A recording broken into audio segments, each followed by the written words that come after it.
فرزند زہرا یہ حالات برے ہیں۔ کاشانۂ بصیرت ایک ایسا مکمل یوٹیوب چینل جس پر محروم بصارت کے لیے بالخصوص اور تمام افراد کے لیے بالعموم سینکڑوں کی تعداد میں اسلامی کتب دستیاب ہیں۔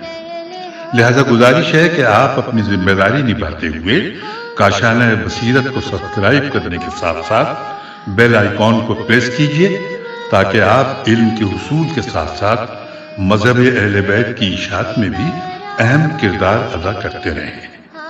کاشانۂ بصیرت، کاشانۂ بصیرت، کاشانۂ بصیرت۔ فرزند زہرا یہ حالات برے ہیں۔ اعوذ باللہ من الشیطان الرجیم، بسم اللہ الرحمن الرحیم۔ کاشانۂ بصیرت کے قابل احترام سامعین کرام، السلام علیکم۔ کتاب معالی الصبتین کی جلد نمبر 1 کی ریڈنگ کے پارٹ نمبر 20 کے ساتھ آپ کی خدمت میں زہرا علی حاضر ہوں۔ پیج نمبر ہے 440، 5ویں مجلس ہے۔ ہیڈنگ ہے عمر سعد کی سنگ دلی۔ کامل ابن ایسر سے مروی ہے کہ شہادت امام حسین علیہ السلام کے بعد ابن زیاد نے عمر ابن سعد سے کہا، وہ تحریر کہاں ہے جو میں نے تجھے قتل حسین کے سلسلے میں بھیجی تھی؟ عمر سعد نے کہا کہ میں آپ کے کسی ضروری کام کے لیے گیا، راستے میں مجھ سے گم ہو گئی۔ ابن زیاد نے کہا، مجھے وہ تحریر چاہیے اور اسی وقت چاہیے، جلدی لے کر آ۔ عمر سعد نے کہا، میں غلط بیانی نہیں کر رہا، وہ گم ہو چکی ہے۔ ابن زیاد نے کہا، میں کچھ نہیں جانتا، مجھے ابھی اور اسی وقت وہ تحریر چاہیے۔ عمر سعد نے کہا، میں نے اسے محفوظ رکھا ہوا ہے، اب وہ تجھے نہیں مل سکتی۔ وہ تحریر قریش کی تمام عورتیں پڑھیں گی اور مجھے قتل حسین سے میں معذور سمجھیں گے۔ بخدا قتل حسین کے سلسلے میں نے تجھے باز رکھنے کی اپنی طرف سے ہر ممکن کوشش کی تھی، اور میں نے تجھے اس حد تک روکا تھا کہ اگر میں اپنے باپ سعد ابن ابی وقاص کو بھی اتنی ہی مقدار میں کسی بات کی نصیحت کرتا تو دنیا کہتی کہ میں نے بیٹا ہونے کا حق ادا کر دیا ہے۔ عثمان ابن زیاد، عبید اللہ کا بھائی، اس گفتگو میں موجود تھا۔ اس نے کہا، بخدا ابن سعد ٹھیک کہہ رہا ہے، کاش میں بنی زیاد سے نہ ہوتا۔ آج بنی زیاد کا کوئی بچہ بھی ایسا نہیں جس پر قتل حسین کے سلسلے میں لعنت نہ برس رہی ہو، اور یہ سلسلہ تا قیامت چلتا رہے گا۔ کاش حسین ہمارے ہاتھوں قتل نہ ہوتا۔ عبید اللہ ابن زیاد نے کسی بھی بات کو محسوس نہ کیا، اپنی نخوت میں ہی مدہوش رہا۔ عمر سعد اٹھ کر اپنے گھر واپس چلا گیا اور راستے میں بآواز بلند کہنے لگا، مجھ جیسا خسارے کا سودا لے کر آج تک اپنے گھر کوئی بھی بد نصیب واپس نہیں پلٹا ہوگا۔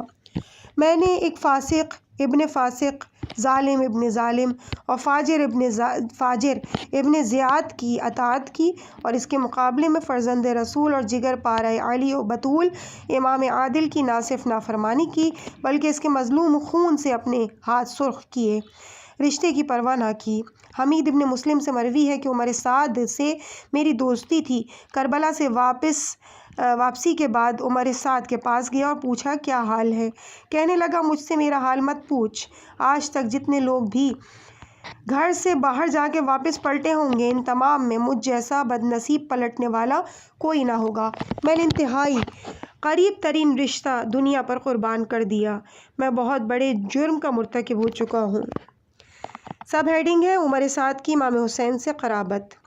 عمر ابن سعد ابن ابو وقاص مالک ابن اہیب ابن مناف، یہ ہے عمر سعد کا سلسلہ نسب، اور امام حسین کا سلسلہ نسب یوں ہے، حسین ابن علی ابن ابی طالب ابن عبد المطلب ابن ہاشم ابن عبد مناف۔ گویا عمر سعد سے نبی کریم کا جد امجد کا فاصلہ 4 پشت کا تھا، اور امام حسین سے جناب عبد مناف کا فاصلہ 5 پشت کا تھا۔ اسی طرح سے امام حسین نے شبیہ رسول کی شہادت پر عمر سعد کو یہ بد دعا دی تھی، اے پسر سعد، جس طرح تو نے میرے ساتھ قطع رحمی کی ہے، اللہ تیری رحم قطع کرے۔ قمقام کے مطابق جب یزید اپنے انجام کو پہنچ گیا اور یزید کے بیٹے معاویہ نے حکومت لینے سے انکار کر دیا تو اس وقت ابن زیاد بصرہ میں تھا۔ اس نے اہل کوفہ کو خط لکھا کہ تم میری بیعت کر لو۔ تمام اہل کوفہ نے انکار کر دیا۔ عمر سعد کوفہ میں تھا۔ کچھ لوگوں نے عمر سعد کی بیعت کرنے کا خیال کیا۔ جب یہ اطلاع بنی ہمدان، بنی ربیعہ، بنی کہلان اور بنی نخاع کو موصول ہوئی تو ان قبائل کی مستورات ہائے حسین کے بین کرتی ہوئی گھروں سے نکل کر مسجد کوفہ میں آ گئیں۔ مرثیہ خوانی اور ماتم حسین کر کے کہنے لگیں، کیا ابن سعد فرزند رسول اور جگر گوشہ علی و بطول کے قتل سے سیر نہیں ہوا، اب ہمارے حکمران بننا چاہتا ہے؟ جو لوگ عمر سعد کی بیعت کرنے کی خاطر فضا ہموار کر رہے تھے انہوں نے یہ خیال ترک کر دیا۔ تمام لوگوں نے اس خبیث سے قطع تعلقی کر لی۔ جب بھی کہیں سے گزرتا تو لوگ اس سے منہ پھیر لیتے تھے۔ اگر مسجد میں آتا تھا تو لوگ مسجد چھوڑ کر باہر نکل جاتے تھے۔ جو بھی اسے دیکھتا تھا لعنت کے سوا اور کوئی بات نہیں کرتا تھا۔ بچے اس کے پیچھے نعرہ لگاتے تھے، قاتل حسین آ رہا ہے، بھاگو، قاتل حسین آ رہا ہے، اس پہ لعنت کرو۔ بالآخر یہ تنگ آ کر گھر میں بیٹھ رہا اور اس نے آنا جانا ترک کر دیا اور اپنے کیفر کردار کے پہنچنے تک گھر ہی میں پڑا رہا۔ کتاب النسلی میں امام صادق علیہ السلام سے منقول ہے کہ ہمارا دشمن دنیا میں ہی مسخ ہو جاتا ہے اور اس کی شکل خنزیر یا بندر جیسی ہو جاتی ہے اور دنیا کے بعد عذاب علم اس کا منتظر ہوتا ہے۔ واقعہ کربلا کے بعد جب عمر سعد گھر آیا تو اس کی شکل بندر جیسی ہو چکی تھی۔ اس کے گلے میں توق نما داغ پڑ چکا تھا، حتیٰ کہ گھر والے سے نہ پہچان سکے۔ طبری میں عمار ابن عبید اللہ سے مروی ہے کہ اس وقت عمر سعد کے پاس گیا جب اسے کربلا کی طرف جانے کا حکم مل چکا تھا۔ اس نے مجھے بتایا کہ ابن زیاد مجھے فرزند رسول کے مقابلے میں بھیجنا چاہتا ہے، لیکن میں نے انکار کر دیا ہے۔ میں نے کہا تو نے بہت اچھا کیا، پھر بھی خیال رکھنا فرزند رسول کے مقابلے میں جا کر منہ کالا نہ کرنا۔ میں واپس آ گیا۔ کچھ دیر بعد مجھے کسی نے بتایا کہ عمر سعد کربلا جانے کی خاطر لشکر تیار کر رہا ہے۔ میں دوڑ کر آیا، اپنی جگہ بیٹھا تھا۔ جب اس نے مجھے دیکھا تو رخ پھیر لیا۔ اس وقت مجھے یقین ہو گیا کہ اب یہ نہیں رہے گا۔ بہار میں ہے کہ 9 محرم کو بریر ابن خزیر ہمدانی نے امام حسین کی خدمت میں عرض کیا کہ اگر آپ اجازت دیں تو میں عمر سعد سے پانی کے معاملے میں بات کروں۔ آپ نے فرمایا بے شک کرو، اگر دے گا تو فبہا، ورنہ اتمام حجت تو ہو جائے گی۔ بریر اس کے پاس آئے اور عمر سعد کو سلام کہے بغیر بیٹھ گئے۔ عمر سعد نے کہا، اے ہمدانی، تو نے مجھے سلام نہیں کیا، کیا میں اللہ اور رسول کو پہچاننے والا مسلمان نہیں ہوں؟ بریر نے کہا، اگر تو مسلمان ہوتا تو اپنے نبی کی عزت کو قتل اور قید کرنے کو ہرگز نہ نکلتا۔ ذرا اپنے اسلام کا اندازہ اپنے اس عمل سے کر لے، دریائے فرات سے وہ کون سا جانور ہے جو پانی نہیں پی رہا، لیکن رسول و بطول کی اطرت کنارے دریا پانی کے ایک قطرے تک کو ترس رہی ہے، پھر بھی تو اپنے آپ کو مسلمان سمجھتا ہے۔ عمر سعد نے کچھ دیر کے لیے سر جھکایا، پھر کہا، بریر، میں علم یقین کی حد تک جانتا ہوں کہ جو بھی اطرت رسول کے مقابلے ان کے حقوق غصب کرے گا یا ان سے جنگ کرے گا اس کا انجام دائمی جہنم ہے۔ لیکن بریر، انصاف سے بتا، کیا تو یہ چاہتا ہے کہ مجھ سے رہ کی حکومت چھن جائے اور کوئی دوسرا رہ کا حکمران بن جائے؟ بخدا یہ سخاوت مجھ سے نہیں ہوگی۔ بریر نے واپس آ کر عرض کیا، قبلہ، عمر سعد رہ کی حکومت کے عوض آپ کو قتل کرنے پر کمر بستہ ہے۔ آپ نے فرمایا، حکومت رہ سے کبھی بھی نصیب نہیں ہوگی۔ جب عمر سعد کربلا میں آیا تو اس نے عروہ ابن قیس احسی سے کہا کہ جا اور امام حسین سے پوچھ کہ آپ یہاں کیوں آئے ہیں اور کیا چاہتے ہیں۔ عروہ ابن قیس بھی ان افراد سے تھا جنہوں نے امام حسین کو کوفہ آنے کی دعوت دی تھی۔ اس نے معذرت کی۔ ایک ایک سے عمر سعد نے کہا، لیکن ہر ایک نے معذرت کی۔ بالآخر کثیر ابن عبداللہ نے کہا، اگر اور کوئی نہیں جاتا تو پھر مجھے بھیج دے، اگر آپ حکم دیں تو میں انہیں ابھی شہید کر کے آ جاؤں۔ اس شخص کے متعلق مورخین نے بتایا ہے کہ یہ شخص بڑا بے باک، گستاخ، جسار اور بہادر تھا، اور جو کہتا تھا اسے کرنے کی خاطر جان کی بازی لگا دیتا تھا۔ عمر سعد نے کہا، قتل نہ کرنا، صرف اتنا پوچھنا کہ آپ یہاں کیوں آئے ہیں اور کیا چاہتے ہیں۔ کثیر کو آتے ہوئے جب ابو ثمامہ سیداوی نے دیکھا تو عرض کیا، اے فرزند رسول، بدترین خلائق شخص آ رہا ہے جو انسان کو چیونٹی کی طرح مسل ڈالتا ہے اور پھر کبھی احساس بھی نہیں کرتا۔ جب کثیر قریب آیا تو ابو ثمامہ نے کہا، اپنی تلوار یہیں رکھ دے، پھر آگے جانا۔ کثیر نے کہا، میری تلوار تو میرے مرنے کے بعد ہی مجھ سے جدا ہو سکتی ہے، میں قاصد ہوں، اگر میرا پیغام سننا چاہو تو سنا دوں گا، اگر انکار کر دو گے تو واپس چلا جاؤں گا۔ ابو ثمامہ نے کہا کہ اگر تلوار رکھنا نہیں ہے تو پھر تیری تلوار کے دستے پر میں اپنا ہاتھ رکھ دوں گا، پھر تو اپنا پیغام سنائے گا۔ کثیر نے اس سے بھی انکار کر دیا۔ ابو ثمامہ نے کہا کہ اس حالت میں میں تجھے اپنے آقا کے پاس ہرگز نہیں جانے دوں گا، پھر پیغام ہے کہ جو پیغام ہے وہ مجھے دے دے، میں خود پہنچا دوں گا، تو ایک فاجر اور ناقابل اعتماد شخص ہے۔ کثیر نے جناب ابو ثمامہ کو گالیاں بکنا شروع کر دیں اور واپس عمر سعد کے پاس آ گیا۔ پھر عمر سعد نے قرہ ابن قیس حنظلی کو بلایا اور کہا کہ جا امام حسین سے پوچھ یہاں کیوں آئے ہیں اور کیا چاہتے ہیں۔ جب حبیب ابن مظاہر نے قرہ کو آتے ہوئے دیکھا تو عرض کیا، آقا، یہ شخص دشمن ہونے کے باوجود شریف ہے، بات انسانوں کی طرح سے کرے گا، میں اسے اچھی طرح جانتا ہوں، میں تو اس بات پر حیران ہوں کہ یہ شخص ان بھیڑیوں میں پھنس کیسے گیا، حالانکہ دانش مند اور صاحب رائے ہے۔ جب یہ شخص قریب آیا، اسے کسی نے نہ روکا، امام حسین کو سلام کیا، عمر سعد کا پیغام پہنچایا۔ امام حسین علیہ السلام نے فرمایا، میں خود سے نہیں آیا، تم لوگوں نے بلایا ہے تو آ گیا ہوں، اب اگر تمہیں میرا آنا گوارا نہیں تو راستہ چھوڑ دو، میں واپس چلا جاؤں گا۔ جناب حبیب نے فرمایا، اے قرہ، اللہ تجھے ہدایت دے، یہ کیا کر رہا ہے؟ کیا ظالموں کے ساتھ دے گا اور مظلوم فرزند رسول کو تنہا چھوڑ کر واپس چلا جائے گا؟ قرہ نے کہا، اس وقت تو میں بہر صورت ایک قاصد بن کر آیا ہوں، جا کر پیغام کا جواب دے دوں گا، پھر سوچوں گا کہ مجھے کیا کرنا ہے۔ عمر سعد نے ابن زیاد کو خط لکھا کہ اما بعد، میں نے فرزند رسول کے پاس قاصد بھیج کر سوال کیا ہے کہ آپ کیوں آئے ہیں اور کیا چاہتے ہیں۔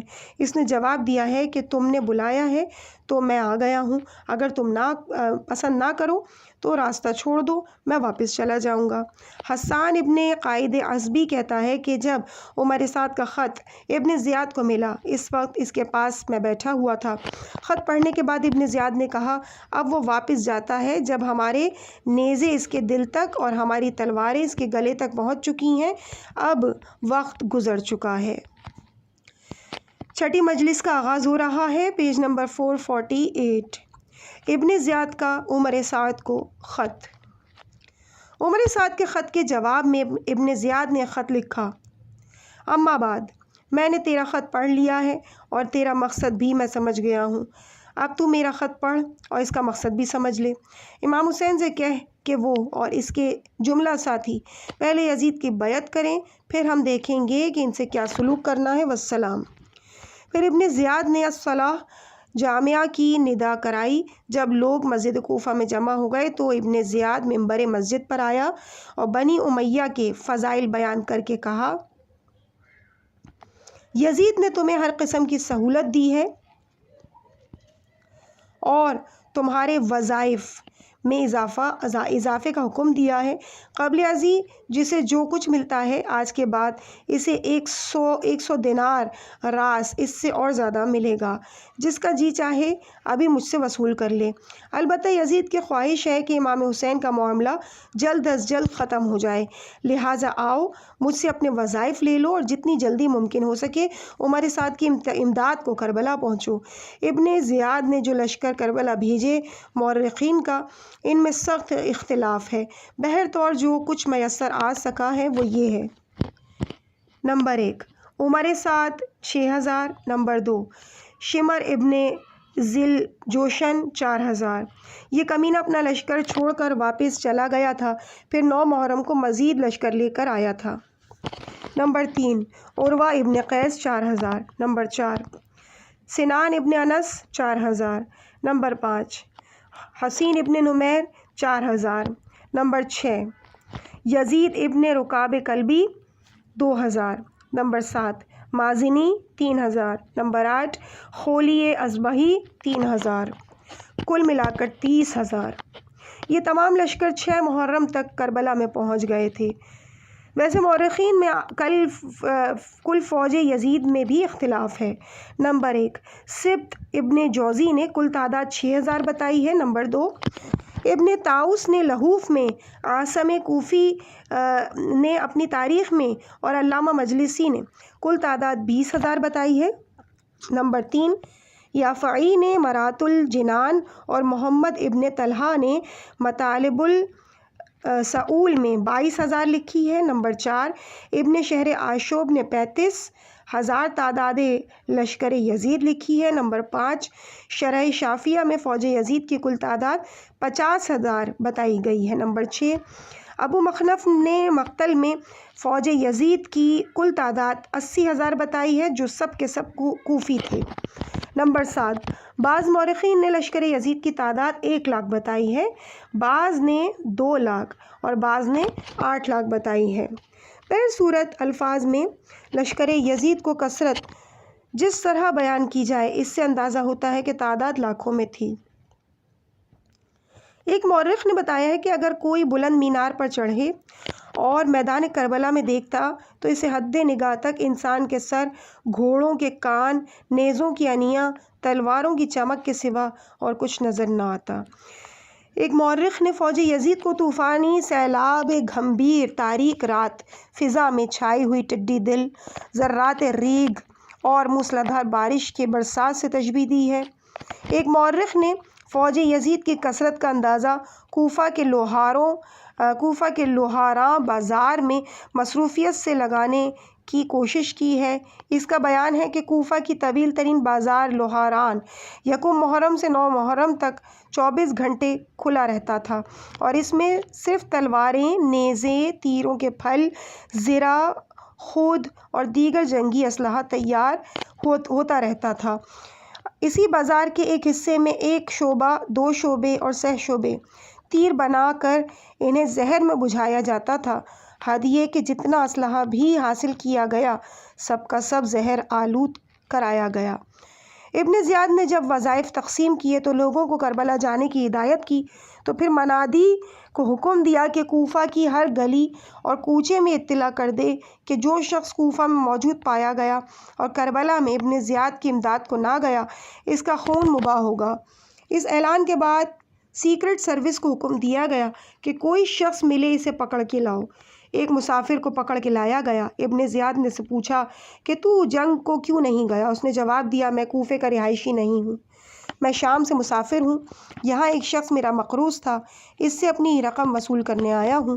ابن زیاد نے حکم دیا، بات تو اس کی درست معلوم ہوتی ہے، لیکن اسے دیکھ کر ہر شخص یہی کہنے لگے گا کہ میں بھی کوفے کا نہیں ہوں، اس لیے ڈسپلن کا تقاضا یہ ہے کہ اسے قتل کر دو تاکہ اور کسی کو جنگ سے بھاگنے کا حوصلہ نہ ہو۔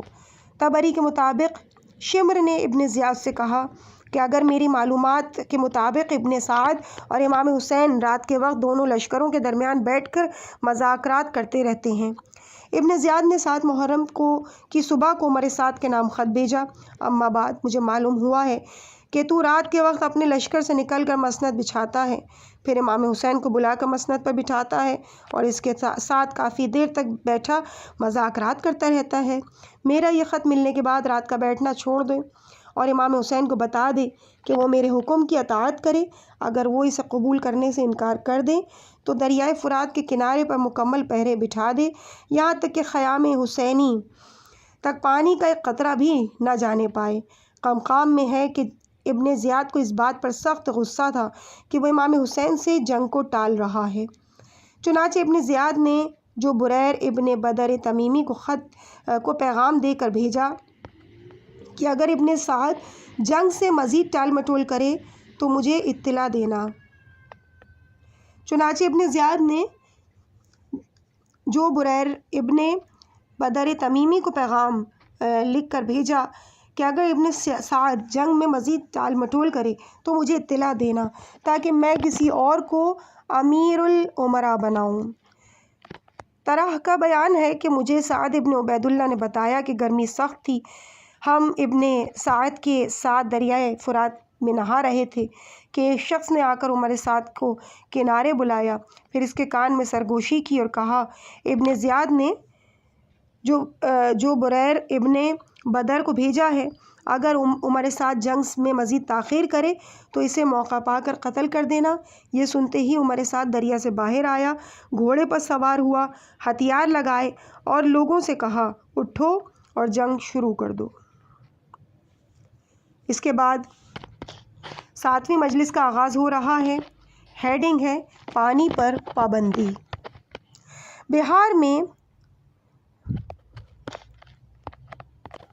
بہار میں داؤد رقی سے مروی ہے کہ میں امام صادق علیہ السلام کے پاس بیٹھا تھا کہ آپ نے پینے کے لیے پانی مانگا۔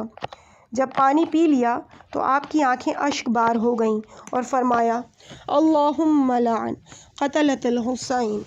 جو شخص بھی پانی پی کر امام حسین کو یاد کر کے ان کے قاتلوں پر لعنت کرے، اللہ اس کے نامہ اعمال میں 1,00,000 نیکیوں کا اضافہ کرتا ہے، 1,00,000 بدعملی کو مٹا دیا کرتا ہے، 1,00,000 مراتب میں اضافہ فرماتا ہے، 1,00,000 قاتل حسین پر لعنت کرنے سے 1,00,000 غلام آزاد کرنے کا ثواب عنایت فرماتا ہے۔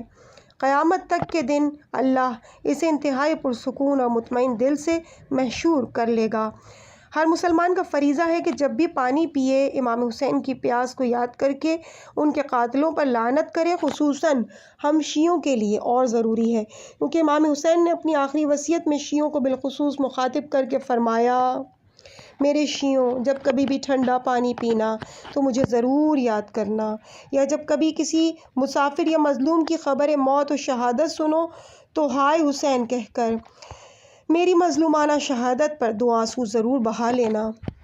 ناسخ التواریخ میں ہے کہ امام حسین کے لیے 7 محرم بروز منگل پانی پر پابندی لگا دی گئی۔ اسی دن صبح عمر سعد کو ابن زیاد کا یہ خط موصول ہوا تھا، اما بعد، میرا خط پہنچنے کے بعد حسین اور اس کے تمام ساتھیوں اور پانی کے مابین حائل ہو جانا، ان لوگوں کو پانی کا ایک قطرہ تک نہ ملنا چاہیے، والسلام۔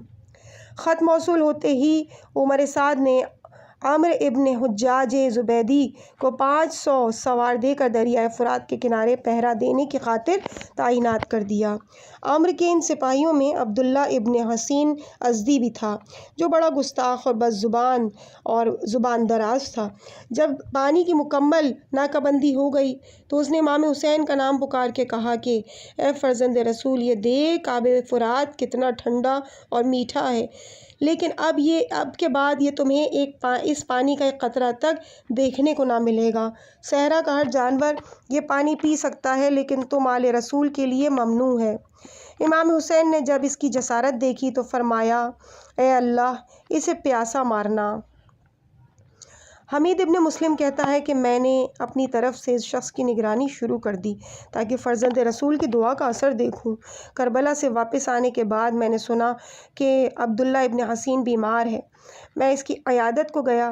جب وہاں پہنچا اور اس کی حالت دیکھی تو میں تڑپ گیا۔ اس کے اقربا میں سے ہر شخص حیران و پریشان تھا۔ میں نے دیکھا وہ پانی مانگتا تھا۔ جب اسے پانی دیا جاتا تھا تو وہ جھٹ سے برتن خالی کر کے اور پانی مانگتا۔ پانی پیتے پیتے اس کا پیٹ پھول چکا تھا۔ پانی اس کی باچھوں سے بہہ رہا تھا، لیکن اس کی پیاس ختم ہونے کا نام نہیں لیتی تھی۔ میری موجودگی میں عبداللہ ابن حسین پانی پیتے پیتے اور مانگتے مانگتے پیاسا اپنے انجام کو پہنچا۔